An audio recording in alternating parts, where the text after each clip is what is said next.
Hello and welcome to Talking Dogs on a Monday as we discuss, dissect, look back on the final of the Barrow Racing Irish Laurels from Curraheen Park on Saturday night. And I think it's fair to say we saw a cracker, joined as always by the exiled one Tommy Lyons, and of course joining us once again from Barrow Racing, Kieran Burke, a busy man. I know, Kieran, you were in the Aviva yesterday. You watched the mighty Rovers landing a double. Yeah, the poor old Cork listeners. Well, look, a good weekend for people in Cork. I know they all had a great time down in Curraheen on Saturday. Great to see such a great crowd out there and a cracking final, as you said, Ian. But didn't go their way yesterday. Unfortunately, the red card killed any chance they had. Yeah, going the mighty Rovers. First double in a few years for them. Tommy Lyons, I'm not sure you would have been watching the FAI Cup final, but you were certainly at Curraheen enjoying the final of the Laurels, and by all accounts, it was a wonderful occasion. Well, it was brilliant, Ian. There was a big crowd actually as I was driving in, and I thought I was reasonably early. There was a huge crowd queued outside, and I'd never seen it before actually coming away from the entrance. And but in fairness, they moved the crowd very quickly, got them in very quickly. But like it was busy. The first time I've seen for years where it was really busy outside and really busy inside. So the place was packed, and it it deserved that because it was that good a final and it was that good a competition overall. We talked about it, we waxed lyrical about it, and we weren't disappointed with the final either, how the race was run. Like if you say to some most people say the final was won in 27:93, it sounds like somebody's done a runaway. Just got clear of the field early and done a big performance, but actually no, it's much more to it. So it was a fitting final to genuinely a brilliant Laurels. Yeah, indeed. It was a wonderful occasion at Curraheen Park on Saturday. Huge crowd. Just seemed to be a good crowd underneath. Great crowd outside. It goes to show the difference. Like last year, it was run in a monsoon, and it really was a Yeah. horrible conditions. And as a result, a fair few people stayed away. Now it wasn't too bad a crowd last year either, but this year was back to the sort of good old days. Like a real sort of great feel good factor about the whole situation. And as I said, great crowd both underneath and on the steps. Kieran, you weren't there yourself, but you were watching on. And when you think about Greyhound racing, this is what you want. You want those big close finishes. It was in the balance right to the very final stride. And in the end, we have a second female in a row winning after Crafty Shuvu last year. Now Magical on Fire, a winner. Yeah, and you'll remember as well. I was very keen on Magical and Fire in the quarter-final, semi-final stages. Went offered because of the draw in the final, something you should probably never do. But in terms of a result for us as the sponsors, she probably bailed us out in terms of the book. Solo and Go was very, very well supported throughout the competition. It would have been obviously a great story, which would have generated a lot of headlines if Solo and Go had won. Given the illustrious connections, it was great to see the Cliffords there. I know. David Clifford did an interview with the TV Virgin Media before the race, and there was a lot of people watching the race maybe wouldn't have ordinarily watched because of their involvement. So that was great. But what a brilliant final! Like Solo and Go looked home and hose turning for home, and then Magical on Fires just produced a scintillating run in the closing stages to pip Solo and Go. So it really was a brilliant race. Everything we could have asked for, really. Yeah, it was a strange atmosphere in a sense where there was real noise through the race itself. Tommy, Dawn was saying us to us off air that you could almost sense that when they crossed the line, it sort of suddenly went silent. What's up? What's not up? Now those that are regulars in Curraheen Park were probably 99% certain the Magical on Fire was up. I was pretty much there myself, but you're afraid to say it in commentary just in case that one time you're wrong. And in the end, it was ahead. Now we've discussed this. I know we've since discussed this in the hours after it that it's ahead, but it's down as 27.94 as opposed to 27.93 for the winner. And I didn't see the photo finish, but that would suggest that it was probably even fraction shorter than the head. From the camera on the infield looking over the line that Virgin Media used, it certainly looked just under a head. It was a close finish, and yet we all felt that Magical and Fire was probably up. Yeah, I was at the back of the stand and I was at a bad angle, but I thought she was definitely up. I thought there was no doubt. I was actually surprised that I was walking down. People were watching the replay as I was walking down off the stand, and I could hear them saying, "Oh, that's closer than you think," and all this sort of stuff. I thought there was no doubt about it. But then, I mean, I could have been wrong on it. The only one thing I was disappointed with, there was a lot of noise before as the hair was coming around, which is fine, but there was a lot of whistling. It's the one thing that annoyed me the other night. I hadn't heard it. I hadn't heard it before for as a race is about to start, but there was a lot of whistling from the stands, which I didn't like. But anyway, it actually it's it's funny when a race isn't decided straight away and people don't know. There's a nice bit of tension around the place for a while, so it kind of adds a little bit to it. But like, what a fabulous finish it was. I thought at the second bend the race was over, that Magical on Fire was going to win because of where she had positioned herself, and she's very strong. And if you look at clocks, if you're into that sort of thing, you look at clocks, you know what she's like. But actually, I mean, connections of solo and goal go away from Saturday night, probably very frustrated and maybe, you know, thinking, we were in front and we didn't win or whatever else. But I mean, the dog did 27.94, did its best ever performance. So Liam Dowling, right? He had three finalists. He must say, I didn't win it. He might be disappointed.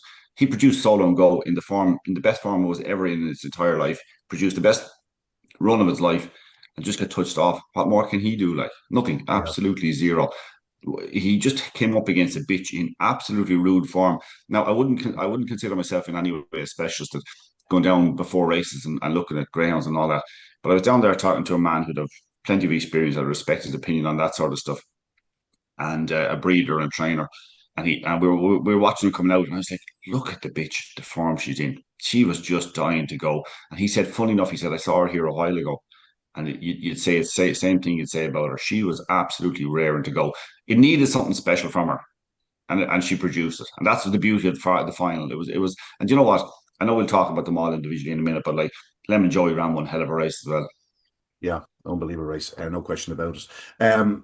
Let's talk about the race itself, Kieran.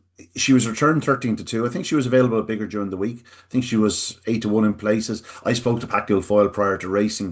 He had sent down Pat Leahy and a couple of others to sort of look after the dog and other stuff going on at home. And he got there a bit later, and I just sort of said to him, chance tonight, Pat, and like you just got the sense where he went, actually, we've no chance. We've no chance tonight. I think he knew the draw was very, very tricky.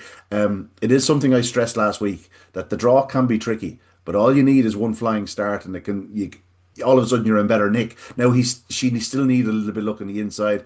2 and 3 both missed it somewhat. More importantly, Trina's Tribe missed it from trap 5, and that can happen sometimes. A dog who's used to running sort of closer to the fence and that bit of noise on the night, and as Tommy said, there were some whistles and whatnot.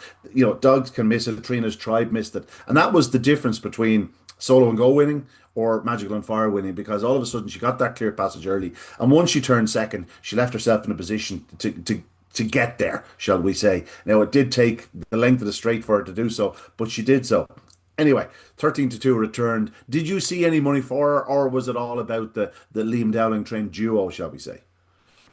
There was a little bit of money for her, as you said. She was available, I think, earlier in the days leading up to the final at about 8-1. She went off 13-2, so there was some money there. But I had a look through our book in the days before the final, and it was dominated by Solo and Go. There was a couple for Ballymax Tant as well, but it was mainly a Solo and Go book. So look, Tommy, there's he's no, only there's no, short. He's only short of rubbing his hands as he said that. Yeah. You there's see no, that, Tommy? there's Look, no, he's there's no holding his getting away hands from so he it. doesn't rub them. He's thinking of the There's no Christmas getting. bonus. Yeah, no getting away from it. It was a good result for the book, definitely.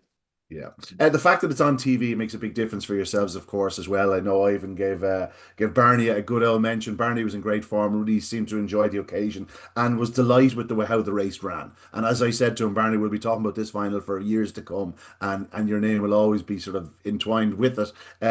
From a sponsor's point of view, that's exactly what you want.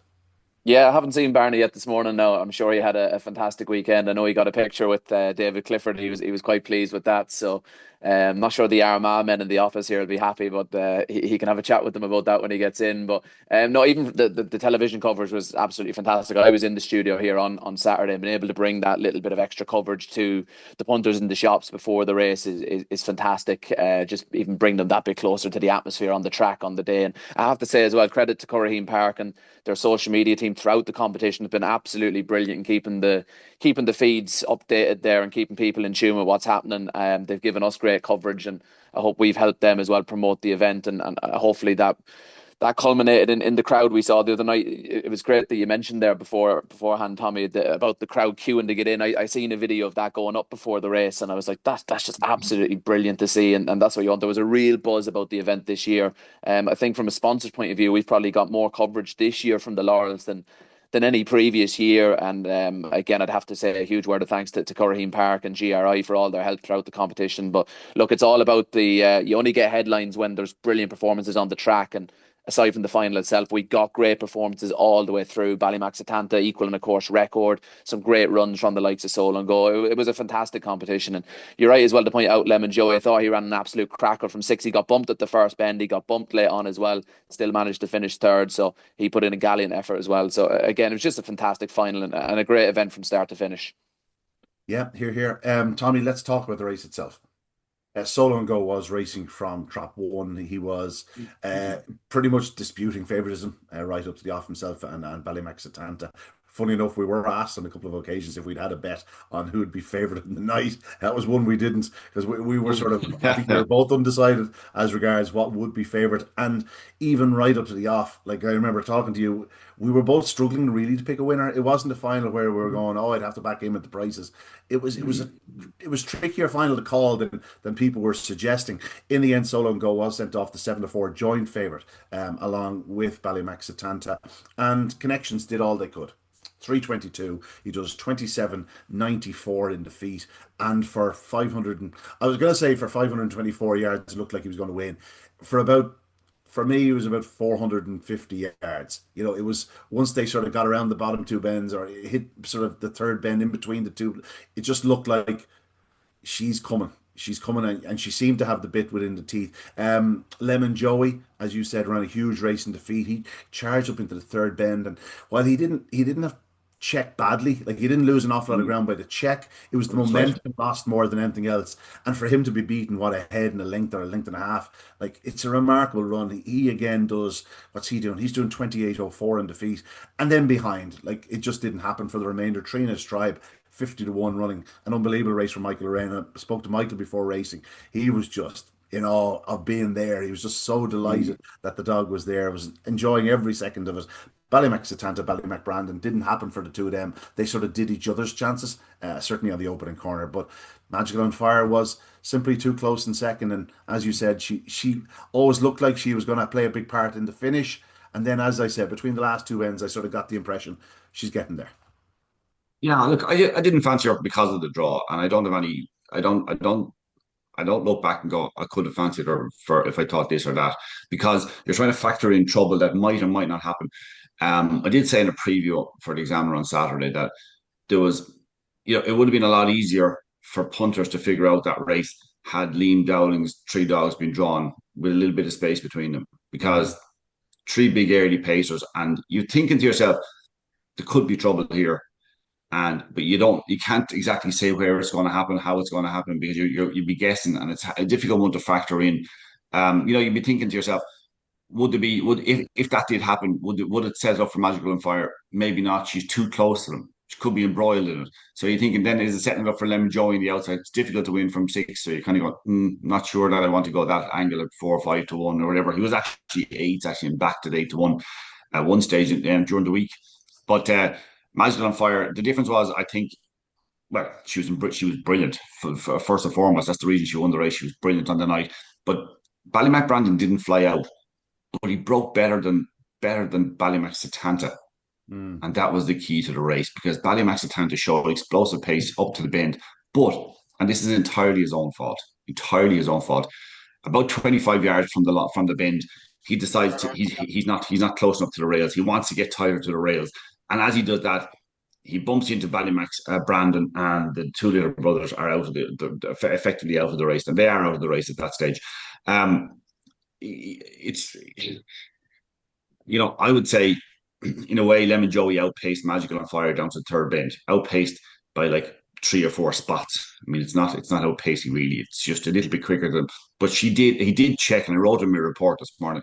He checked, and it was slight check, but it was significant from his point of view, from his challenge. I actually thought, because of the angle I was at in the final, I actually thought he finished closer. So it's almost comical to say I was certain the Magical on Fire was up, and yet I thought Lemon Joey finished a lot closer than being beaten a length and a half and ahead. I was just going to say, yesterday morning we were having breakfast and you said to me, how far was him and Joey beaten? You thought it was a head and a neck or something like that. And I said, half. And I'm just watching the replay back there, and I can see why, because you're encouraging regularly, and you see a dog in the white outside and you think, geez, that's a lot closer than you actually think. And I said maybe a half length further back. He's a length and a half further back. I was definitely laying. I was at a poor angle where I was. I was up the back of the stands, and I was at a poor angle, but And you know what, the beauty of it is, and from Curraheem's point of view, and from Greyhound Racing point of view, and from Bar One point of view, it was great that it was so difficult to see the race because there was a big crowd there. The usual people standing on the stand, or the seats at the back of the very back of the stand, and I had to step up on the step to try see the whole thing. It was actually great to be in that position again, because that's a sign that a race has caught the imagination. But I did think once Ballymac Brandon anyway and Ballymac Tanta had missed it and were causing each other trouble. Magic on Fire, she broke well, and then didn't have the same early pace as you'd expect from Solo and Go. But once she positioned herself second, I thought it was over. I thought she'd pick it up. Now, if you stopped the race at the second bench, said, look, the one in front's going to 27.94. I'd say, okay, well, maybe she won't get there. So Yeah. that'll tell you how brilliant the performance was to get up. Like, Yeah. you're thinking, it's the third fastest clock of the entire competition. I mean, she had done the 27.89 and the 27.81 from Ballymac Satanta. So it took something special to win, and that's the way it should have been. But Lemon Joey's race was like, if you said to me before the competition, Lemon Joey's in it, I'm going, yeah, well, he has no chance of winning because he's a seed, and I don't think that the real speed test of Curraheen is going to suit him. He got better through every round of the competition, and even the His final. time, Actually, look at his clock. every single Look, round, his times got better. Yeah, even in the yeah, final. Yeah, like, and I said to you again, like I said last week about, I think it's 28, was it 28.06 or 28.09 last week, whatever it was. I actually thought it was a better run than that, yeah. and his run the other night was 28.04, and it was better than that too. I mean, Yeah. he was showing some pace down the third bend, and had it been Magic and Fire was behind him and he's chasing down Solo and Go, he might just have got there. He was motoring down to the thing. So, like, he's a credit to Mert as well. He ran some race in the feet there, but like, it's just, I love the fact, you see a lot of finals competitions and you're kind of disappointed with them all the way through and you're trying to make something of them. I love this competition from the start. It reminded me very much of the other Bar One competition, the Dundalk, that I absolutely think has turned into one of the best competitions in the country on an annual basis. It's just superb. It reminded me of that because it was so good all the way through and produced a final that was worthy of what we'd seen before. So no disappointment. I didn't fancy the winner. That matters not a jot to me. I don't care that I got it wrong. I think if you see a race that produces a brilliant performance, you've got to love it. You've got to love it. I think it was absolutely fantastic. Two bitches 2 years in a row after, I think, 31 years or something without without a bitch winning it. We talked about that over the last, it seems like 3 or 4 years now, how strong the bitches have become in recent years, how good they've been, and how they've been able to compete against dogs. Just further evidence. Can she make into a Derby dog next year? Of course she can. Of course Of you course can. she No can. question, no question about it. It's funny, like greyhound racing is strange in itself. But Kieran, I have to refer to you here. If we ran this same race next week, same traps, the whole lot, I think Solo and Go would nearly be even money, and she should be a fraction shorter. But again, do you give her, like, let's say you go 5-1, like, is she a six? Does she have a 16% chance of winning? And that's where it is, because plenty went in her favor. At the same time, she still had the pace in the class to get there. But again, if you ran this exact race next week, I think the betting would have a different look to it. Well, you pointed it out earlier on. I listened to Patrick Guilfoyle on the TV before the race, or maybe it was actually after the race. He said we thought we had no chance. Yeah. So for her to run the race that she did is absolutely remarkable. If you were to run it again, maybe a different result occurs. But look, it's in the history books, this year's winner, and that's the way it'll stay. Yeah, it's funny. I spoke to Pat before I did I do just the little snippet interview before or after the semi final, and before I spoke to him on camera, I spoke to him off camera, and you know yourself, like, sometimes they just told the line. Asher, she is only a small chance. You should need to be doing things right. And sometimes off the camera to go, this bitch is flying. Like, I'm telling you now, I wouldn't be surprised now if she won by 5 lengths. And that's what you would get by certain people. But like, I literally had to. I was the one sort of going to him. You have a chance here. I don't think so. Like, the pessimism was there, and he was sort of going, "Oh, I don't think so." I go, like, just one flying start.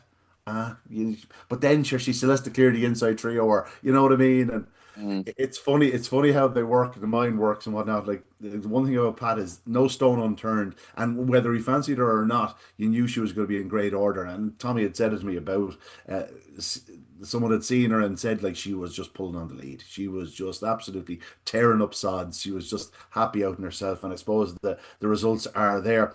Tommy, she comes from a very fine dam line, a dam line that stretches all the way back. You said you spotted a couple of things. Yeah, I back to record breaking stuff, back to Paradise Madison, good old days of Paradise Madison, doing huge. The dam line goes back to a full sister, not a litter sister now, but a full sister to Paradise Madison. I think it's head down in Paradise Alana. It's not that many generations back, but she's a Burgess bitch, Burgess Sarah. It's a funny one actually looking at the final.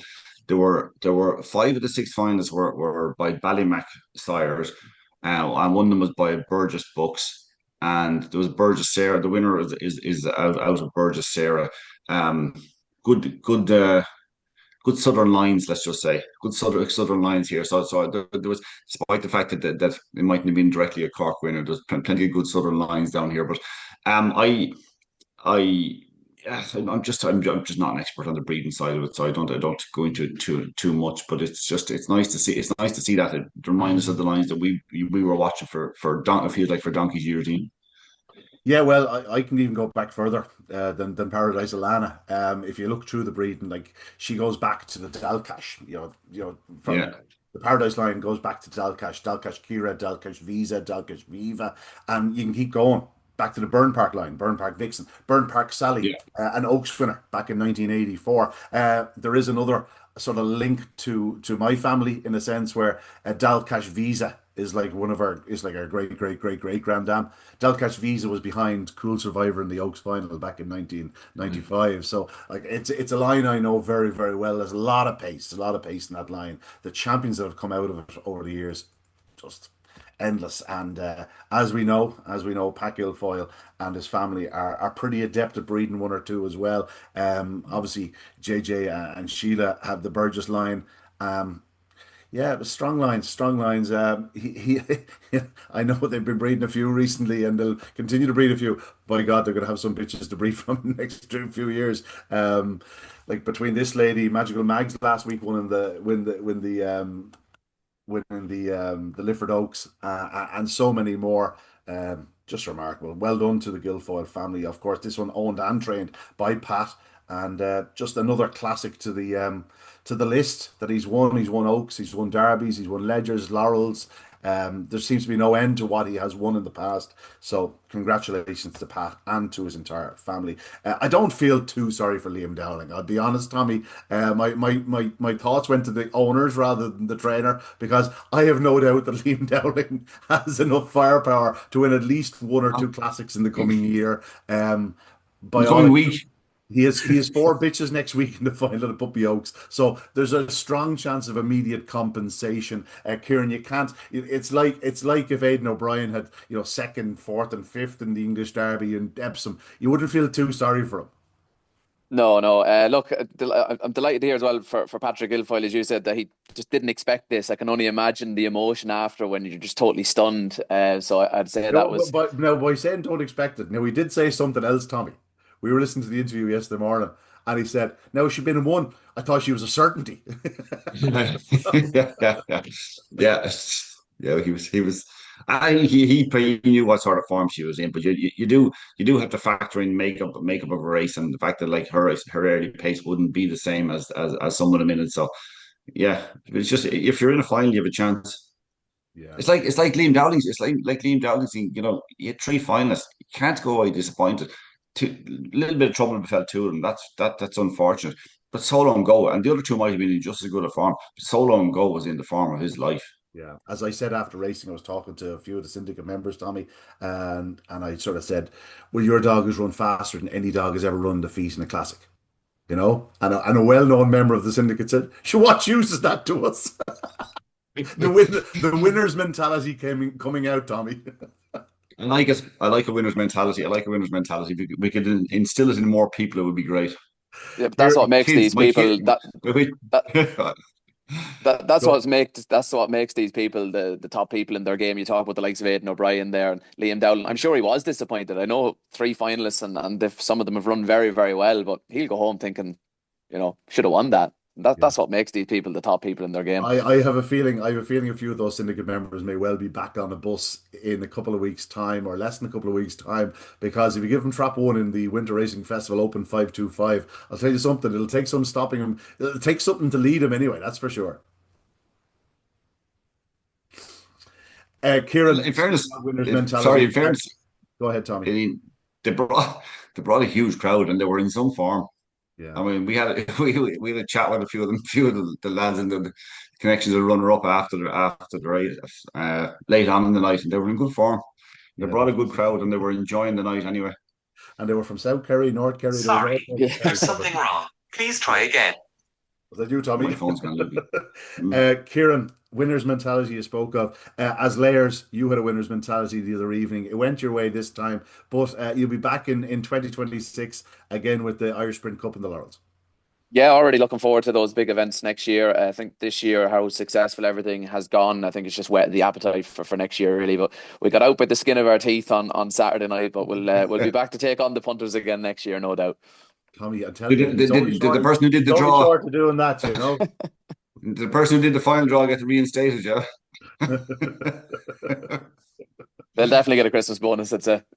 Yeah. Kieran, a pleasure as always. We reflect on what was a wonderful Laurels final. Well done to the sponsors, well done to everybody involved, and of course to Pat Guilfoyle and his family. Magical and Fire, a wonderful, wonderful champion. This daughter of Ballymac Cash Out. Again, another one for Liam Dowling. Ballymac Cash Out. You can't feel too sorry for them. And who knows, they may well meet again. Who knows in a classic final in the future.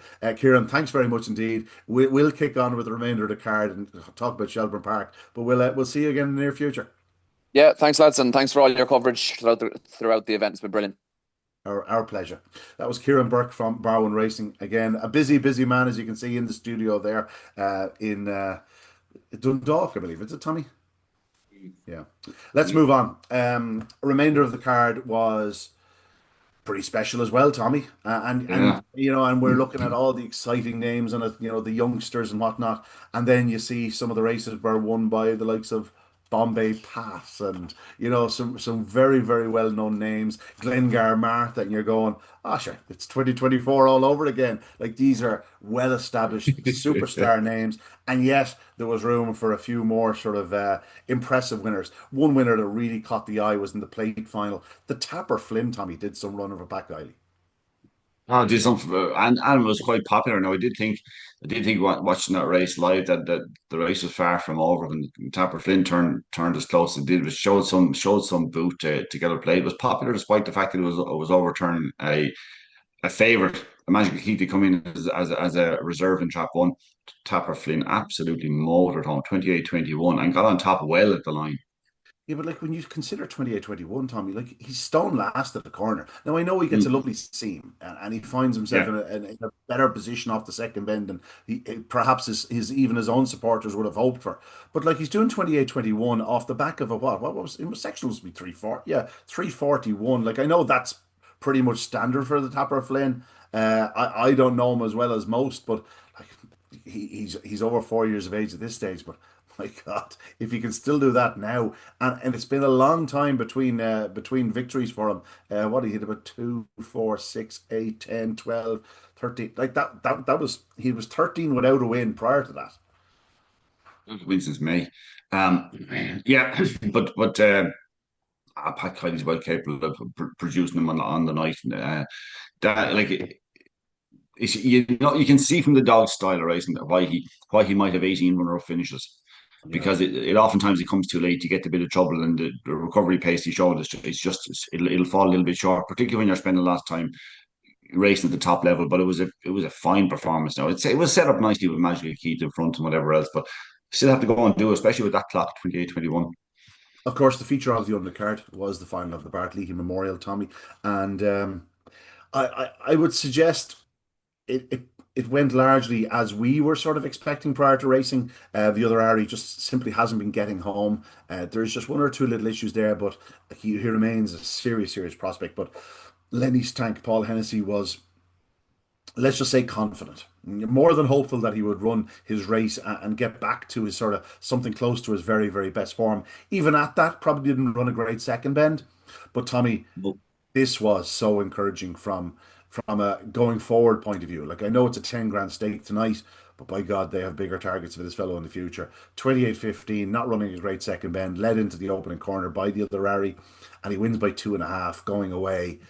550 yards around Shelbourne Park would be no issue for him, and he would certainly be in my top five or six in the betting for next year's Derby. Yeah, he when he was moving into second place around the second bend, you're thinking this is all over.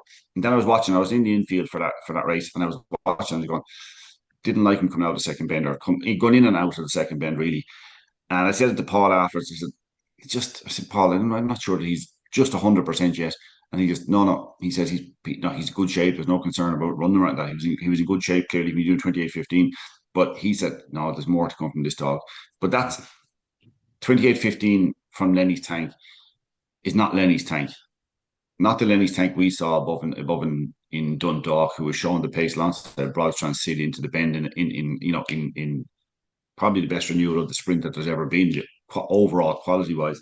There's a 27.80 in there, no question. No doubt, no doubt about it. And you know what it is? He's a beast of a dog to look at. He's an absolutely gorgeous animal. He's a power. He runs much bigger than he is. Like, he's only 79. He's 80 pounds. He's 80 pound. Like, he's a big dog. But he like, you'd look at him and go, he's a mid 80 pounder. Like, and 85 oh yeah. pounds. He has that big sort of gallop and stride. He devours ground when he gets going, and just a huge engine. And obviously he has sprinter's pace as well. So just a greyhound that could be anything next year. Well, in fairness, out of the sprint, it's like a repeat of last year. Out of the sprint last year, we were talking about dynamic force and what he might be, and that he might be a Laurels dog. And Paul said, no, we're going for the Barclay Memorial, and then we'll go to pull him away and go to the English Derby. And that's the plan for Lenny's tank, is the English Derby next year. That is absolutely prime number one, talking to Paul the other night. Yeah. Maiden Derby early in the year, and the English Derby, and that is where he will be apt. And he's like, he's one of the fastest dogs. For Lenny's tank. There'll be no maiden derby for Lenny's tank, will there? There might be. Oh, actually, you're right. He hasn't won an AAO 5-4 bend race. Yeah. Oh Lord. Oh, Lord. I laughed when Paul said it the other day, and I was like, okay. I think, come on, Paul, go easy on these people, will you? He's after picking off beautifully after picking off this £10,000 prize for 2 years in a row with two really good dogs. And like, you've got to be a proper AAO dog to win. I think the Barclay Memorial 6-4 London next year. He seems to have a knack of finding one. But in fairness, Dynamic Force was unlucky in the English Derby. He was, things went wrong, unfortunately. But he had been shown that he was being brought to the boil at the right time. And this dog, I will be writing in the morning that Dynamic Force has only been retired this week to stud, and we doff our hats to him, salute him. He was one that you caught early. There's no question about that. You caught early, and he turned into a proper one. Obviously, things didn't go right at the end of his career, but by God, he'll have a bit of crack at stud. Fair play to him. Lenny's tank. I was very encouraged again by the other Ari. Were you? Very encouraged. Very encouraged. I was even though the other Ari was beaten the other night, I was happier with that run than I was the previous two. I didn't feel, and I did use the word paddled home, even though when he won one night, he seemed to do it, and he got beaten last week. Much more encouraged with that run the other day. I think he's going to be a savage dog next year too. But that if you can get 5-2-5, and we talked to John Mitchell, you and I did the other night. We talked to John Mitchell, and he's confident that the dog will stay. If that's the case, he's just electric, early. He's absolutely electric. I love it. Absolutely love it. Dying to see him next year. Same as with Lenny's tank. He'll get plenty of time off now. And get him back, he'll be some mature. When he matures, he'll be some dog next year. I mean, there are absolutely loads of dogs in the country at the moment, pups at the moment, that could have that potential to be superstar next year. He is definitely extremely high in that list. Yeah, it was a great competition. It has been a great competition since it started. The last two renewals have been just a little bit better. It's just like it seems to be getting better every year. Sometimes it takes these competitions a bit of time to mature and people to realize, oh, hang on a second, that's in my consciousness now. He's a Bartley He dog. I'm going to leave him off, give him a chance. Exactly what Paul's done the last 2 years, and I would suggest the next year's might be as hot, if not hotter.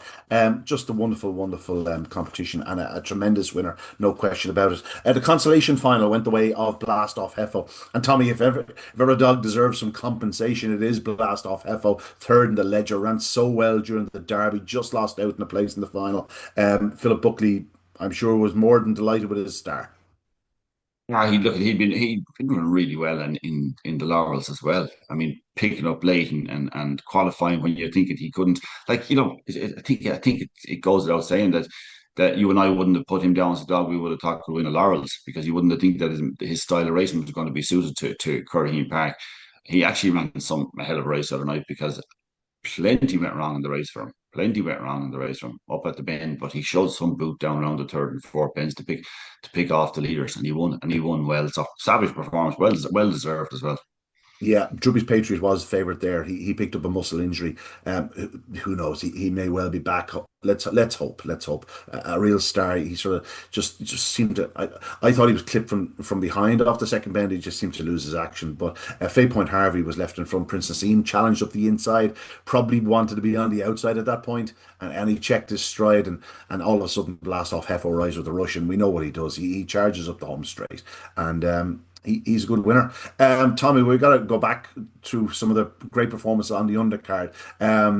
You spoke about, the female winner of the Laurels prior to Crafty Chavu was List Glass Lass, who was trained by, Roger Murray. and Francie Murray sent out Clan Sapphire to win the open unraced, the Horgan's Delicatessen Supplies unraced competition. There was traffic on the opening corner. Droopy's Graph was knocked over. He got up and galloped on fine after such a stunning run in the previous round. Berlin Trilogy did something strange at traps, sort of came out. Charged. Seemed to charge, seemed to stumble, cut in, just looked really puppyish. Found a bit of traffic himself in the corner. Meanwhile, up the inside, Clan Sapphire, as professional as you like, and why wouldn't she be, given the fact that she's a daughter of Droopy Sydney and Susie Sapphire? I got the sense, I spoke to Francie Murray briefly prior to racing, that he was fancying her to go faster than she had done in her semi-final, and that's exactly what she had done. She's plenty of trial form. I'd say she's had probably seasonal issues rather than injuries looking at her card, and now it's full steam ahead. Like, she is a September 23, but I'm sure they'll pick up prize with her. She's not too bad. No, she's not too bad at all. Not too bad at all. I think she had something roughly that sort of clock done prior to the competition.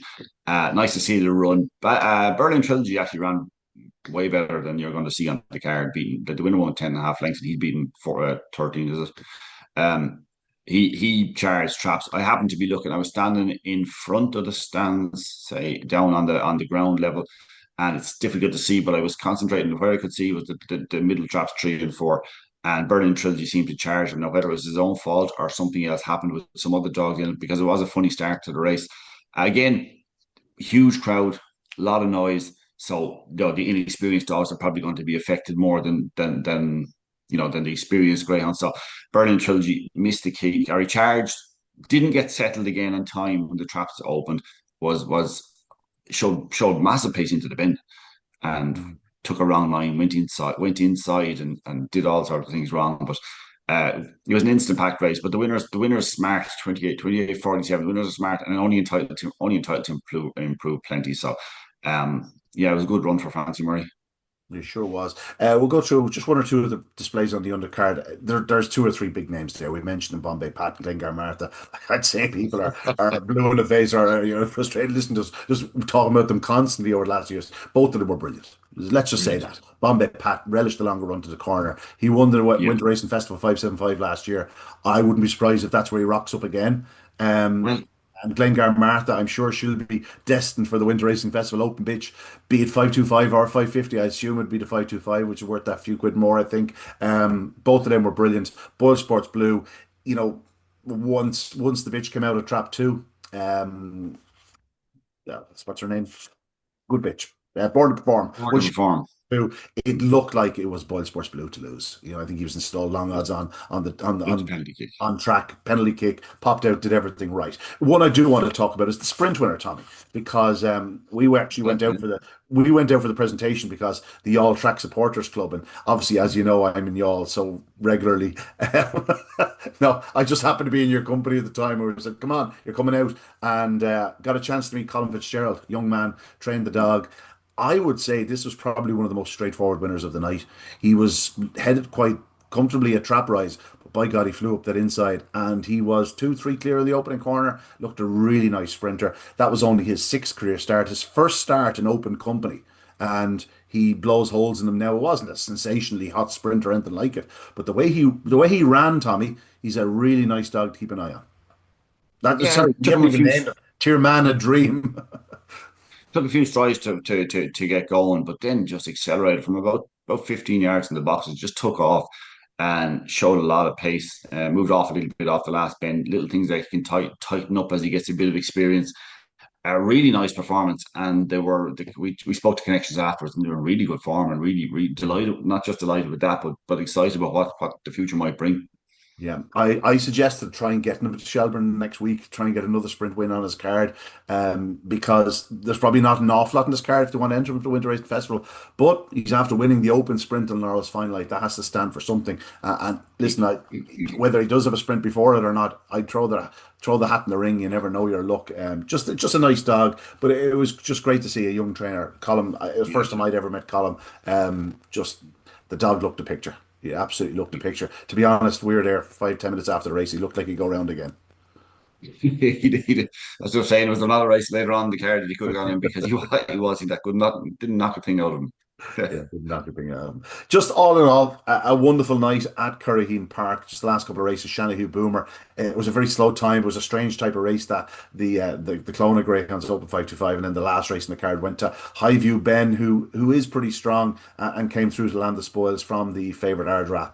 Ali didn't see either of them. I was too busy chatting away to some disappointed connections during the 11th race, and then the 12th race. I think we had hit the road because it was we had an appointment, didn't we, Tommy? We had an And appointment. we definitely did, and it was a long way from the house, so we had to go. So we Yeah, were we did. and We did a just fair.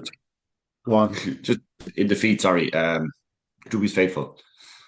Yeah, Smack to me of beforehand, and not knowing anything about it, but smack to me of badly needing the run. That's how I thought it was. It was very not badly needing the run, but needing the run. Hadn't run in a short while. Felt like a lovely opportunity to get a race in to tee up for the Winter Racing Festival, please God. hmm, And she ran a cracking race. You might look at it and go, oh, that she only holding on for a second, but that's to me it was actually a really good run. You were fierce keen on Bombay Pat, and I'd say you nearly jumped out of the car on the way home because you spotted that he finished up even money. He returned that's even money, which was a frightening. huge price. That's You thought he was an frightening. absolute. That's frightening. Well, I think he said blow holes in them. I think is what he said. But going to the bend on his run, the run Yeah. to the bend, the long run up like that, he'd guaranteed to be around in front. His recent form hadn't been brilliant, but you were mad keen on him, and yeah, 1 for 1 wasn't bad, I suppose, in hindsight. I was tempted to back Droopy's faithful 6-4 without on track, and I just said, you know what, it smacked a little bit of need in the run, and even though it's a really good run in defeat, she probably did. She's going to improve again, so I'm looking forward to seeing her again on Winter Racing Festival. Yeah, it'd be interesting to see which race they target. And they're entitled to target a race because she's exceptionally Oh, talented, no question about it. She's done enough to suggest that she's going to yeah, earn a place wherever she wants to go. Probably the bitch 550 is the one I'd probably aim her at, but like if she goes for the 575, it's going to be against the likes of Bombay Pat again and others. So it'll be interesting to see Hussein Pickles, Look and Lep. We'll talk about them in a few moments. I think I yeah. have a feeling that Carl Ramsbottom will just go wherever Hussein He Pickles. just switched off. I'll go the other race. You know? He just switched off when you mentioned that. When you Yeah. mentioned, Let's talk about Shelbourne Park. Again, just before we leave, it was just a wonderful, wonderful night at Curraheen Park. And Tommy, again, it stresses the point I keep making. Every track should have an occasion, a sense of occasion where everyone should make their journey to it. That's the night you have to be there. Cork had theirs. And the Laurels Final Night. Now they have others during the night, during the year, but Laurels Final Night, it's the Derby of the South. Simple as that. It is, and it was better this year than it has been, I think, ever. And I did talk interesting. I did talk to one man from Tralee, and he said Tralee wasn't on tonight, so we came up here, Yeah, and that's the way it should be yeah. because they are uh, people. You know, it's the Greyhound racing is very important in these regions, and just to see that people will support other tracks and go. And when the racing is that good, that's the way it should be, and you should give it an opportunity to be an occasion as well by doing that. You know, having other tracks not maybe not racing on the night, give it a chance to be absolutely full, and it was packed. I do remember before I ever moved to y'all. I'm down here 18 years now. Before I ever came down for the Laurels a few years, and it was insane. It was so packed. It was uncomfortable. You couldn't move in it. Now that wasn't like that the other night, but I tell you what, it was about as big a crowd as you'd want. It was huge, Yeah. and it was the best one I've seen for quite some time. It was The, a the huge weather the crowd. weather was a contributing factor in a sense where the crowd Oh, was definitely. spread from every square inch because it was lovely and mild outside. Like for a November night when it was mild, like you weren't going around in short sleeves, but it was comfortable wearing your winter jacket. There was a bit of rain at one stage, about half an hour before the final, and I was thinking, "Oh, don't do this to us now, like at this Yeah, stage." But no, it did. It went away fairly quickly, and everything contributed to a great night. So. right, we've spoken enough about Curraheen Park. Well done to all involved in the Bar One Racing Irish Laurels, and indeed the whole night, the whole competition. Some exceptional performances on the undercard. The card was every bit as good, nearly as semi-final night. I thought that was off the chain. How good the racing was that night, but it was sensational. It was a great night, and really enjoyed it. Let's move to Shelbourne Park. And we had two semi-finals of the Gormy Island Puppy Oaks, four heats of the opening round of the IGOBF National Puppy Stake, two famous competitions. Let's start with the Puppy Oaks, and I've already alluded to it. That man Liam Dowling had a big say. He didn't win the opening heat. The opening heat went instead the way of Good Katie. She's a real talent. While her brother, half brother, was winning over 750 yards down at Curraheen Park Boyle Sports Blue. Good Katie was showing all her tremendous early speed to win the opening semi-final in 28:49. We know she's capable of faster than that, Tommy, but after missing the kick and stumbling and probably looking like she needed a run the previous week, it was a very encouraging display. I'm sure John Kennedy is happy. I'd say delighted, and as well as that, look, it showed an inclination to kind of go left in the early stages, and but the upshot that was that she had to prove that she had the desire and the ability to get by the top pitch, Ballyheidy Zip, and just did that. Went clear down the back. Tiny bitch is what she looks like when she's racing. And I'm just looking at her now, 57 pounds. Not she's not tiny, but she's quite small. But she's got plenty of ability. And if I know you're going to talk, like I'm not cynical around well in defeat, but I know you're going to talk about Ballymacaltabel as well. My God, it's just around that first bend. It's a curse to that bitch, but by God, she got some ability. Yeah, she's going to be a star over sixpence. No question about it. Like, she just has the most unbelievable engine. We move on to the second heat, and Ballymac Kamala. I sort of said in the report, she was doing a solo and go impression. Only she stayed in front. She wins a short head. It's a remarkable run by the bitch in second. Don't get me wrong, Ballydoyle, but it has to be said that Ballymac Kamala is doing a 15:79 to the third bend. I told you yesterday morning, you're breaking 15:80 around Shelbourne Park. You're right up there in vaulted company. And this lady is stunningly fast at the third bend. Yeah, I like to be going 4.5, maybe 4.5 lengths clear of the quality of bitches she was up against to that point is savage. It's going to take a toll. Apart from like with the utterly exceptional, it's going to take a little bit of a toll in the closing stages. Ballydoyle Tina ran some race because she to be able to get into position like in second place out of the second bend, not be making any impact on the one in front, but still be going away from the ones in third place. That'll tell you how fast the one in front is gone. My God, Yeah. she was in some rush, Kamala. Like Yeah. it's savage, and then to fly home, be beating the short head. It's good racing. It's good competition, isn't it? Yeah, it's unbelievable competition. Ballydoyle Tina is, by Ballymac Kingdom out of Ballydoyle Rasa. Ballydoyle Rasa happens to be out of the Wonder Dam Ballymac Razzle. So like it's just a remarkable breeding line. Again, Liam Dowling, filled. She looks a serious, serious prospect, that Ballydoyle Tina. But again, on this occasion, Ballymac Kamala, who has to be said has considerably more experience than the runner-up, held on by the short head, showing that stunning early speed. Ballymac Chantry, she had flashed out in the previous round. I did sort of hint last week that that's not going to be her every week going forward. She's very, very strong. She's very much like Ballymac Altabel bitch.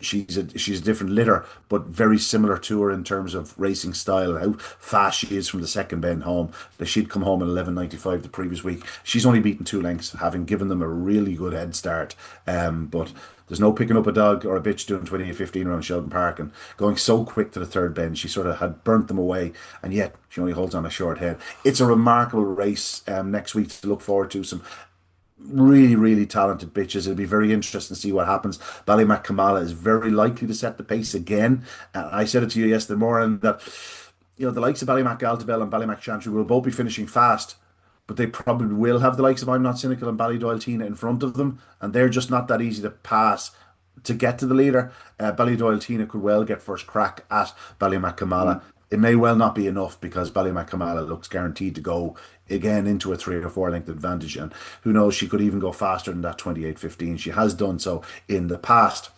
Cracking final to look forward to in the Gormy Island Puppy Oaks. Now to the IGOBF National Puppy Stake, and 4 tremendous heat winners. Really taken by this Shotgun Des, though, Tommy. One of 2 winners for Graham Holland. He had his Shelbourne Park debut the previous week. He'd had a number of races around Curryheen Park at 2, 4, 6, 8 races around Curryheen Park, and while he'd looked good, Shelbourne Park form is far, far superior to anything he did in Cork. Yeah, yeah, we were talking about this yesterday morning. You were really taken with this performance. Again, didn't break, flying, showed lovely pace into the bend. I just wonder, was the one in front, Druby's Map, did it just not take the first bend that well, maybe, or is that just its way? Has You kind of mentioned it too. Breaks really well, and then maybe slightly outpaced, and then actually flew home again. Actually, at the death I, of he, I think he'll stay. I think he'd stay further. I think he'd stay 6 bends. I think he's no, he's hard at the line, but he's flying out and then Yeah. and then just getting just that little just point there was getting outpaced. It's just interesting. Like he has a nice bit of experience. Like he's had about 11, 12 races or something.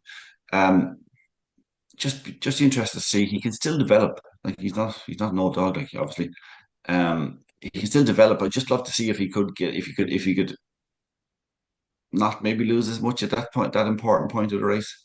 Mm. Just around the first 2 bends, because obviously he'll be in hotter company again down the line, or experienced early pacers that might just up beside him a bit earlier or whatever, or get to challenge a bit earlier. Just interested to see, because like if you only watched the race from halfway, and you forgot about the first half of the race, just turn on the video at halfway, you'd say, God, Druby's Map is some dog. He was awful unlucky. Yeah, yeah. And yet he's too clear from traps, like.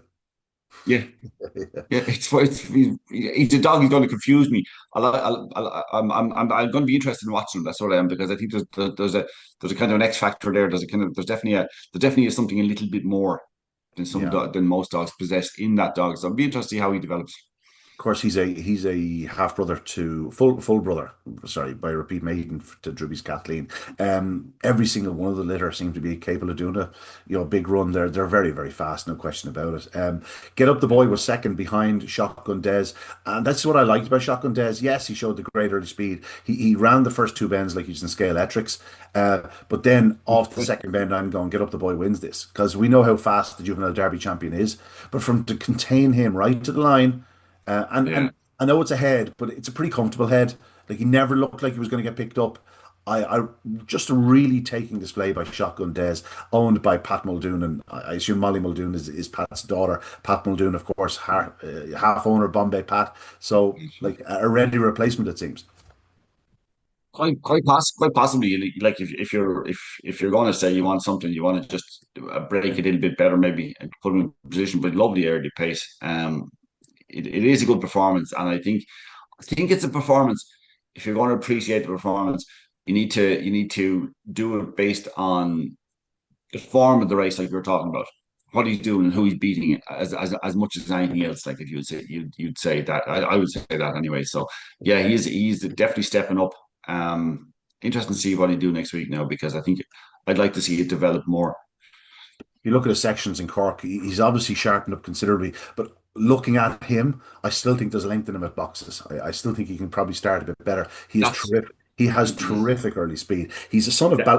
King Sheeran. Funny enough, I asked Pat Guilfoyle the other night, why'd you go to King Sheeran with Magical Mary? And he said his brother really studies the pedigrees and liked him as a dog. And he said, like, his dam line is stunningly fast, no question about it. And they were a very, very fast family. But this King Sheeran has torn a few proper dogs in recent times. Obviously, that litter of Pat Guilfoyle certainly has helped his case as a sire going forward. But I've seen plenty of them and a lot of early speed there. A lot of early speed. The opening heat went to New Inn Hoffa, a dog who I've been hearing about for quite some time. He's a bit of a talking dog. Prior to making his debut, he was out of luck in his debut. He found bad traffic at the third bend, mainly of his own sort of making. He flew into the third bend and just went through a gap that wasn't there. The other night flashed out, although it seemed he flashed out. He does a 210. I Aimed don't it. think of that. And he does 28.25. Spoke to Graham Box yesterday morning and felt that he'd probably cramped up a fraction, just a touch. Okay. But Ballycown Frank is very strong in second spot. Obviously, the Kennedy Cup winner. He's a really nice dog going forward. He's a brother to Get Up the Boy, obviously, enough, is he? Yeah, he's a brother to Ballymac or to Get Up the Boy. So clearly, from a fast family himself, he is very strong. But this new Win Hoffet could be anything going forward. He's a lump of a dog, so it's going to take him a while to really find his feet. But you know, again, if he keeps starting like this, I think we'll be hearing plenty of him.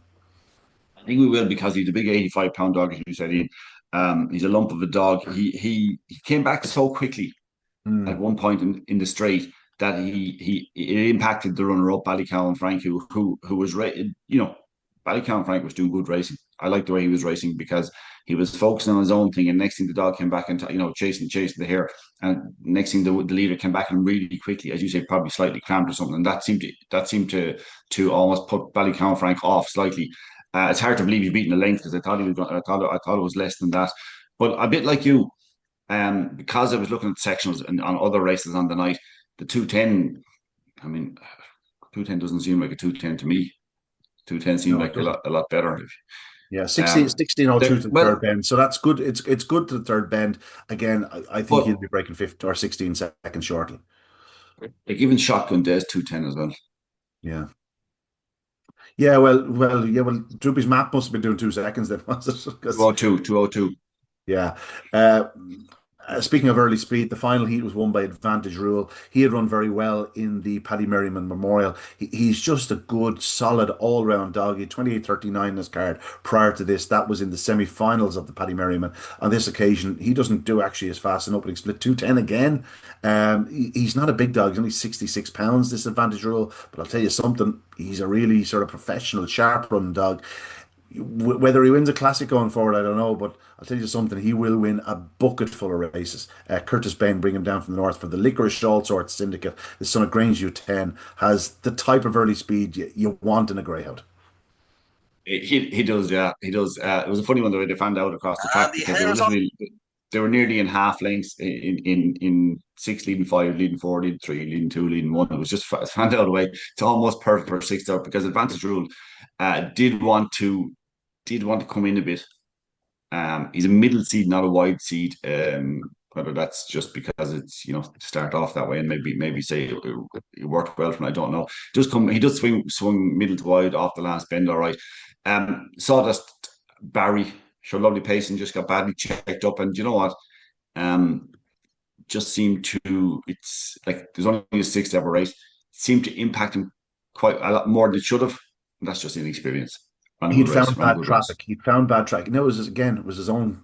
It was his own making the previous week. He had run up to the leader in a race the previous week and just got badly balked. The two of them clashed and he hit the deck and ran on. But like he's back, he's beaten 3 lengths. But as you said, Tommy, it could have easily been a lot closer than that. He's a But fast yeah, greyhound, no question about it. with what happened the previous week, Ian, it might have just left like it might have been in his mind as he was going up to try a chance in a tight space at the third bend. So Yeah. a lot of encouragement for that one too, because it's still a 28-29 run, and you're catching the dogs doing that going up to the third bend. And You're doing to highlight the run again, the dog that he ran up to clash with last week was Beautiful Paul, who won the second heat in 28:34, doing everything right for Mary Gilbert. A son of good Cody, another son of good Cody. We're speaking about, Lenny's Tank. This fellow, a few nice good Codys around, no question about it. But this fellow, 210 again, looked like he was flying to a corner again. They said. Yeah. And week on week, it's sort of just they just play with your head a bit. It looked like it was better than 210, but does everything right. Beano's Yank. Funnily enough, the video stopped in Curraheen Park as they're about halfway up the home straight, and it looked like Beano's Yank was launching what could have been a nearly decisive challenge. And then Beautiful Paul seemed to find out more. And I only saw in the video next day that he pulled out more in the last 25 yards, and he wins a length and a half. And it looked like it was going to be a nearly a photo finish job when Beano's Yank is closing on him up the home straight. His run probably petered out a fraction, but Beautiful Paul, a nice dog. I know Marion Des Gilbert. Think a little bit of this fella. Yeah, and entitled to too. It was a lovely run, a lovely show, very pace. Beano's Yank checked, forced to check a little bit at the third bend, just trying to go through and challenge at the third bend, or not trying to go through, trying. It was just up behind the leader, not maybe as close as going through along the inside, but just checked up and seemed to lose momentum. Kind of, when they start to edge off right when they're trying to rebalance themselves a bit, after checking. So Beano's Yank ran better than the beaten length and a half in 28:34. But I think they're entitled. I think quite a bit of the winner. I think he's a March 24, is he? Yeah, he's young. He's no question he's young. And he's got, again, just a lovely turn of early speed. Just looking at the undercard at Shelbourne Park, there was a semi-finals of an AAO competition. Lemon Hidalgo, he's very strong for Tom Lemon. Just like him, Broca Justine, as she does, she sets a serious gallop, probably short of the run. Lemon Hidalgo came through to win by 3 parts in 28:37. I bet Goodwin Ben, a dog who'd looked so promising around Enniscorthy as an unraced pup, and then ran in the Derby, was thrown in the deep end, showed plenty of pace in one or two of the early rounds of that competition. It was good to see him back to winning ways. 28:20, flashed out, did everything right. He's another dog that'll win bucket full of races. He definitely is one to keep on the radar. The finale went to Duro Star, another winner on the night for Francie Murray. He had a couple of good winners on the night. This Duro Star, I really liked her earlier in the year. Tommy, I remember us talking about her. She won the what did she win? She won something. She won the Spring Derby down at Curraheen Park. She looked very, very strong. Didn't look necessarily a Curraheen Park type bitch. She came back from season. It's taken her just 2 or 3 races now to find her feet. She came from well off the pace to win a 550 the night in Shelbourne Park in 29:71. Stormed up the home straight. She'll definitely stay further. They could have a bit of sport with this lady. Just don't be surprised if she rocked up now to the Winter Racing Festival, gets into maybe one of the sporting races rather than the championship races. But she's certainly one to keep on your radar, no question about it. And then I'll tell you what, anything to add there before we get back to the opener? But yeah, if you're doing 29:71, I know we talk about fast tracks and the clocks now, but 29:71 off of 3:55, Yeah. you're fairly motor at home. It says it all. She showed plenty of track craft, loads of determination, and the strength. Strength is her is her strength. And so to the opener, the Open 575. I have to be honest. When I saw the card, I was left scratching my head, going, "Why is this the first race, not the last race?" Like, he was a dinger of a race. Like Hussein Pickles, looking left, sing along Polly. Hackney Tango, track record holder. Garfinny Warrior, a dog who is, speaking of on the radar, he was the 14-1 outsider. I'd love to have a leg in this fella. The opener, 575, quite a cracking contest. One or two of these might be appearing again in a fortnight's time. But Hussein Pickles and Luck and Lep renew their rivalry, Tommy, for the fourth time in 5 starts they've met. The first time they met, Hussein Pickles won a half length. The second time they met, Hussein Pickles wins a half length. The last, previous to this, she'd won a short head. Of course, that was in the final of the Yvonne Barry Bookmaker 600. And on this occasion, over 575 yards, someone said to me during the week, "Oh, Luck and Lep might hold on over 575 yards." This bitch knows where the line is. Hussein Pickles gets up to win a half length, and it was pretty much certain from the first corner. You could hear Barry calling commentary going, "Oh, here we go again." And poor old Luck and Lep, he's been haunted by her.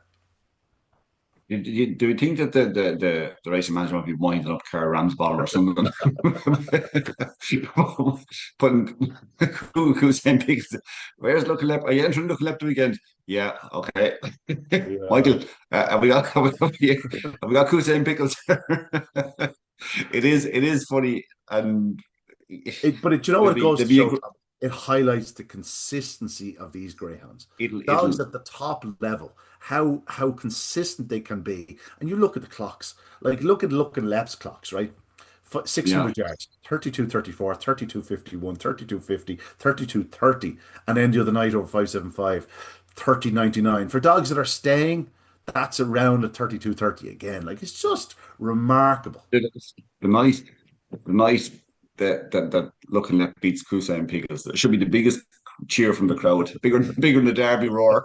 Should be the biggest one ever. Not that we're ranting against Kusa and Pickles because she's a terrific bitch She's a who, star. as you She's a say, knows star. where the line is. And like, you know Yeah. what she does? She breaks really well most of the time.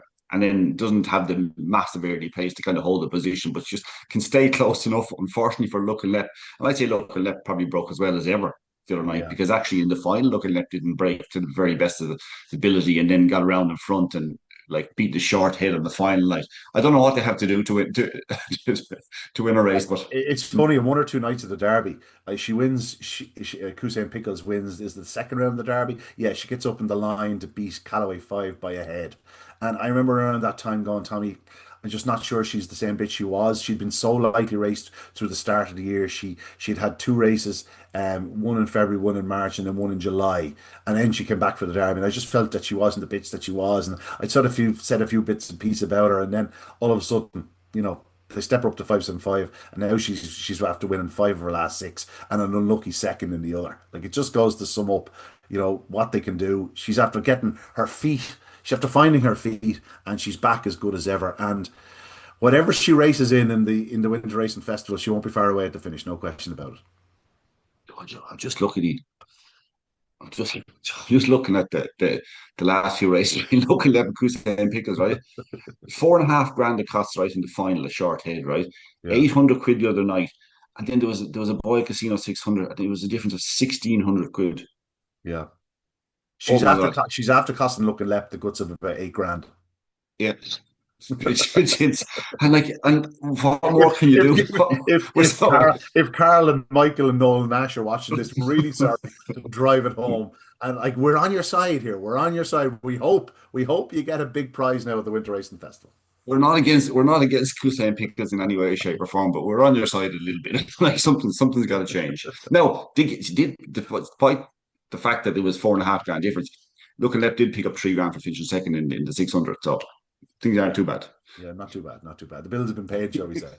Um, So, that was a great night at Shelbourne Park again. We look forward to Saturday night. We really look forward to Saturday week, and of course Friday week because the Winter Racing Festival, obviously a two nights showing this year. I am particularly interested, Tommy. Can you imagine what I'm really interested in seeing?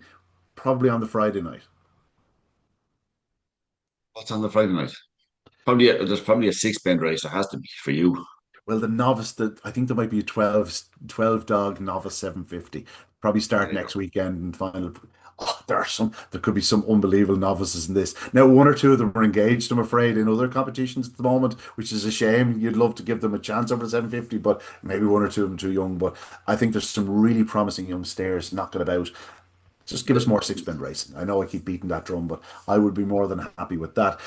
Tommy, before we go, just going to quickly mention as so many of these competitions do, you keep them on the boil and let them simmer away, and all of a sudden you come up with a really concentrated, tasty sauce, and that's exactly what we have in the Pat Doran Memorial Fair Warrior. It's fair to say that two dogs have really emerged. Stefan's Galaxy, who I've been pretty sweet on from the start in the competition, does 21:34 the other night, but then Gem Friendly for the second week running pops out, shows great early speed, a 691 sectional. Like that is absolutely rocketing to the corner. Well done to Conor McGrath, Vincent McKenna. She's a daughter of Druby Sydney, Susie Sapphire, so a sister to the bitch that won the opening race down at Curryheen. And it's great to see Susie Sapphire showing proper early speed because one or two of her previous litters were strong rather than blinding Mm. early. This gem friendly can really rock it to a corner. 21-29. That is serious racing around Mullingar. And while I always thought that Stefan's Galaxy, once he got loose, would blow holes in them in terms of the clock, he does 21-34 off a clear passage. She does 21-29. So it's there. The two of them will clash in the final. Throw in the likes of Defender, who was very, very strong. Should be finishing like a train. Bogger Bale, who overcame traffic the other night. And Valderrama, who never runs a bad race. Cracking final to look forward to in the Fair Warrior. But as I said, Stefan's Galaxy, I've been pretty keen on them from the start. I think he's drawn to the right side of Gem Friendly. So it'll be interesting to see how they got on into the opening corner. But cracking race to look forward to. Yeah, it is. It's, and I hope it lives up to what we've been seeing in recent times. Absolutely, like stunning finals, stunning competitions. Actually, we're going through a bit of a purple patch, I have to say. Just the quality of the races, as well as the clocks and whatever else, and the standard of the dogs. But the actual races are delivering as individual packages, as well as overall stakes and whatever else. So it's been brilliant. The last while has been absolutely fantastic. I've only been disgusted that I wasn't able to get to Curraheen every night with Laurels because of circumstances with kids and all that. Because the racing has been as good as I've seen in Curraheen Park ever. Yeah. So around the country, it's pretty much the same at the moment. We're having a great run, but Winter Racing Festival can only be brilliant. Can only be brilliant the way Yeah. things have gone. Yeah, let's touch wood. Let's touch wood. There were some notable trials again over the weekend. Obviously, you'd expect Cheap Sandwiches to go pretty quick. He did so. He was the fastest in the trial session on Friday night. Glengar Silent went really quick on Saturday night. Does a 28:07, I think, in a prep trial. Nothing wrong with that. And our old pal Callaway Kinnegear sent out a reminder. He hasn't run since August. He does a 28:17 trial. Nothing wrong with that to blow away the cobwebs. My biggest fear with him is where do they enter him? What race do they stick him into? Like you could run him over 525, 550, 575 or 600. It's just a case of trying to pick out the right sort of one for him. But it's great to see him back. Callaway Kinnegear. Nothing else to add, Tommy. I think we've said pretty much all we need to say. Yeah, and yeah, we just continue to enjoy what we've been seeing. Like I say, I was I'm pretty straight about the things I like to think anyway. And like I would say, if I thought it was a rubbish Laurels or it was a like, there's times you think, geez, an A2 could win this, and you're looking at the start. Never from the start of this could you think that, like. And it the beauty was the first two rounds, almost every top dog qualified. Yeah. And then maybe with the exception of maybe Droopy's Patriot in the latter stages, we just say the final would have been better with another dog. That's about the only dog you add into the final, said, to make it possibly better. It was absolutely fantastic. Didn't work out for Satanta or Ballymac Brandon. Great to see Trina's try, but get a local runner in the final. It was never going to be easy, but the race delivered. The race delivered, and I know Liam Dowdy might go away disappointed having three finalists. I don't think that matters. I think the achievement is getting them there. You can't, in any individual race, you can't do any more than produce your dog in top form. Yeah. And like we had more than two potentially, but obviously two, actually three. Three didn't get a chance to show what they're capable of, and the three that did ran their best races of the Laurels. Even though on the clock, Magical on Fire has done a little bit better. She had to run her heart out to beat a dog in superb form who was giving away nothing, staying on the rails, doing absolutely everything right. Solon Go could do no more.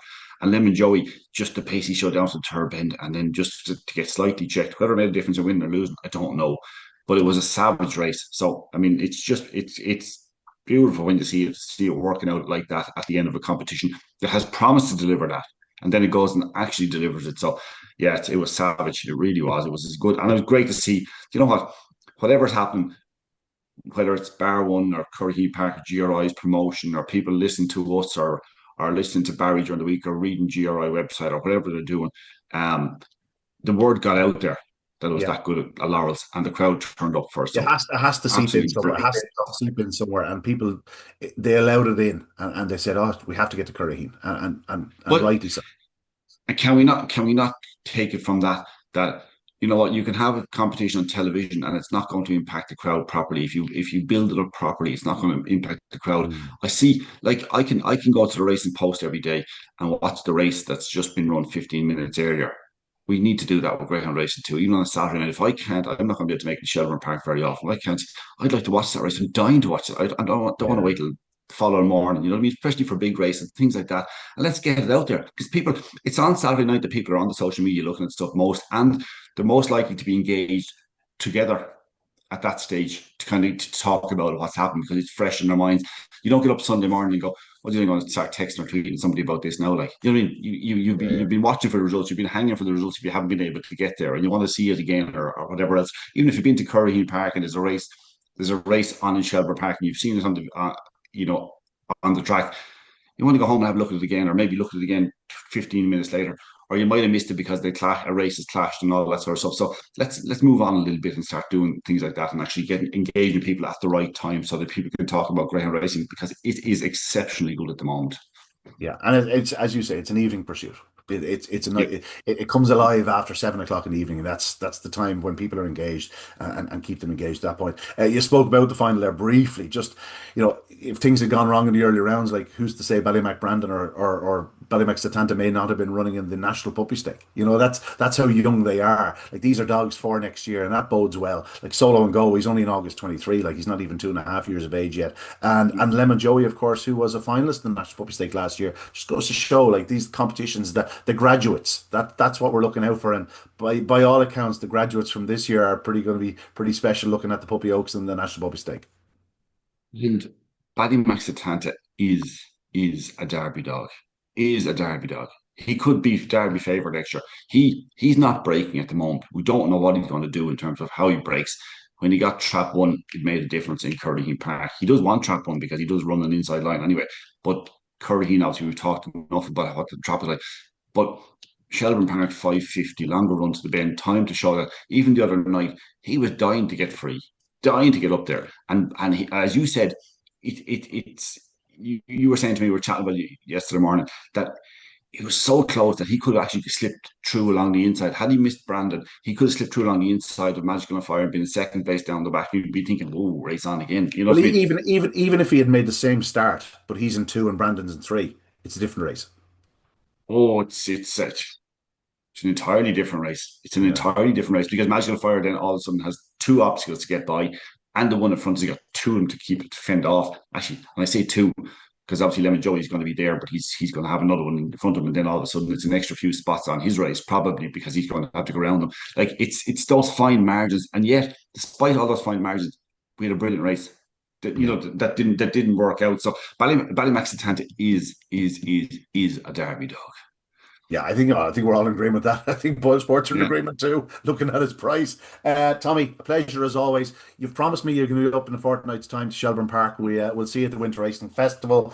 Mark that in the card, folks. November 21st, November 22nd. Next week, of course, we have the final of the Puppy Oaks, sponsored by Gourmet Island Foods. And, of course, we have the semi-finals in National Puppy Stake, with the final taking place on the night of the Winter Racing Festival. And, of course, the Fair Warrior will be next Saturday night. I was hoping it'll be on Sunday. Could have snuck down myself. As it is, it's on the Saturday night. But best of luck to all 6 sets of connections in that one. Great racing to look forward to. So much more to come everywhere around the country. So if you can get to your local Greyhound track, please do so. Don't forget to check out Barry Drake and his podcast on Thursday morning. And again, keep reading, like and subscribe, as they say. My daughters are always delighted when I say like and subscribe. That's it, though, from myself and the Exiled One. Again, our thanks to Kieran Burke of Bar One Racing. A wonderful Laurels to reflect on. That's it for another year. We look forward to what Curraheen throws up at us next year. But for the moment, we move on to other big competitions. But now it's time to say goodnight. Good luck, good evening, God bless. We'll see you next time.